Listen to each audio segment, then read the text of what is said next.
ನಮಸ್ಕಾರ ಸ್ನೇಹಿತರೆ. ಆಂಕರ್ ಅನುಶ್ರೀ ಅವರ ಮದುವೆಯನ್ನ ಮುಂದೆ ನಿಂತು ಮಾಡಿಸಿದವರು ಸ್ನೇಹಿತ, ಸಹೋದರ ವರುಣ್ ಗೌಡ. ಎಲ್ಲರಿಗೂ ವರುಣ್ ರೀತಿಯ ವ್ಯಕ್ತಿ ಸಿಗಲಿ ಎಂದು ಅನುಶ್ರೀ ಅವರು ಜೀ ಕನ್ನಡ ವೇದಿಕೆಯಲ್ಲಿ ಹೇಳಿದ್ದಾರೆ.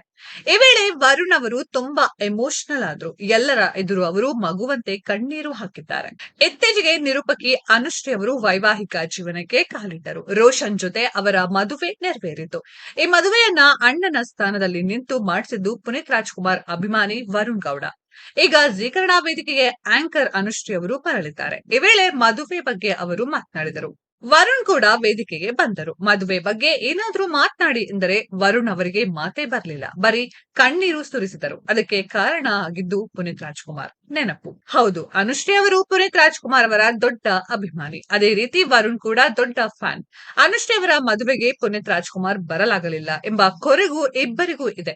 ಅದರಿಂದಾಗಿ ವರುಣ್ ಅವರು ಜೀ ಕನ್ನಡ ವೇದಿಕೆಯಲ್ಲಿ ಎಮೋಷನಲ್ ಆದ್ರು. ಈ ವೇಳೆ ಅನುಶ್ರೀ ಅವರು ಮಾತನಾಡಿದರು. ನನಗೆ ಜೀವನ ಕೊಟ್ಟಿದ್ದು ಜೀ ಕನ್ನಡ, ಆ ಜೀವನಕ್ಕೆ ಅರ್ಥ ಕೊಟ್ಟಿದ್ದು ರೋಷನ್. ನಾವು ತುಂಬಾ ಜನರನ್ನ ಕರೆದು ಮದುವೆ ಮಾಡೋಕೆ ಆಗಿಲ್ಲ.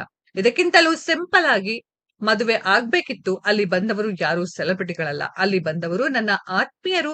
ನನ್ನ ಮನೆಯವರಿಗಿಂತಲೂ ಹೆಚ್ಚು ಕೆಲಸವನ್ನ ಅಲ್ಲಿ ನಿಂತು ಮಾಡಿದ್ದು ರಾಜ್ ಬಿ ಶೆಟ್ಟಿ. ಆದ್ರೆ ನನ್ನ ಜೀವನದ ಈ ತುಂಬಾ ಸುಂದರವಾದ ಕ್ಷಣವನ್ನ ಜೀವನ ಪೂರ್ತಿ ಉಡುಗೊರೆಯಾಗಿ ನೀಡಿದ್ದು ಬೆಸ್ಟ್ ಫ್ರೆಂಡ್ ಅಣ್ಣ ವರುಣ್ ಗೌಡ ಎಂದು ಅನುಶ್ರೀ ಹೇಳ್ಕೊಂಡಿದ್ದಾರೆ. ಈ ಮದುವೆ ಅವನ ಕನಸಾಗಿತ್ತು. ನನಗೆ ಯಾವುದೋ ದೇವಸ್ಥಾನದಲ್ಲಿ ಮದುವೆ ಆಗ್ಬೇಕು ಎಂಬ ಆಸೆ ಇತ್ತು. ನನ್ನ ತಂಗಿ ಮದುವೆನ ಹೀಗೆ ಮಾಡಿಸ್ಬೇಕು ಅಂತ ನನಗೆ ಈ ಮದುವೆ ಮಾಡಿಸಿದ್ದು ಅವನು. ಧನ್ಯವಾದಗಳು ವರುಣ್.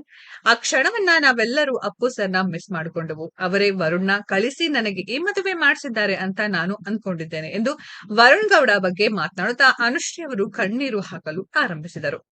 ಸ್ನೇಹಿತರೆ, ವರುಣ್ ಗೌಡ ಹಾಗೂ ಅನುಶ್ರೀ ಅವರ ಈ ಬಾಂಧವ್ಯ ಕಂಡು ನಿಮ್ಗೆಲ್ಲ ಎಷ್ಟು ಖುಷಿ ಆಯ್ತು ಅನ್ನೋದ್ರ ಬಗ್ಗೆ ಕಾಮೆಂಟ್ ಬಾಕ್ಸ್ ಅಲ್ಲಿ ಕಮೆಂಟ್ ಮಾಡಿ.